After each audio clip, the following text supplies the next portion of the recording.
मुंबईतील ऐतिहासिक केईएम रुग्णालयाचं नाव बदलण्याच्या प्रस्तावाला केईएम मड संघटनेनं कडाडून विरोध दर्शवलाय। केईएम रुग्णालय हे केवळ नाव नाही तर सार्वजनिक आरोग्य सेवा, वैद्यकीय शिक्षण आणि रुग्णसेवेचं प्रतीक आहे असं माडनं स्पष्ट केलंय।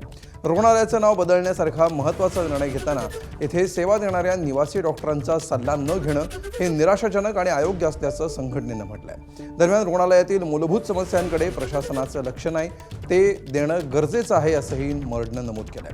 तसंच केईएम रुग्णालयाचं नाव बदलण्याचा प्रस्ताव तत्काळ फेटाळून लावून रुग्णसेवा आणि डॉक्टरांच्या कल्याणासाठी ठोस पावलं उचलावीत अशी मागणी केईएम मडनं प्रशासनाकडे केली आहे। केईएम किंग एडवर्ड मेमोरियल या इन्स्टिट्यूटला 100 वर्ष नुकतेच पूर्ण झालेले आहे।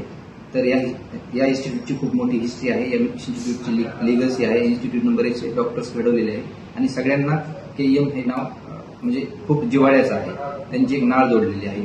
तर हे नाव जे तुम्ही बदलताय तो एक त्या गोष्टीला MARD Maharashtra association of resident doctor KEM माडचा विरोध आहे। एबीपी माझा, उघडा डोळे बघा नीट।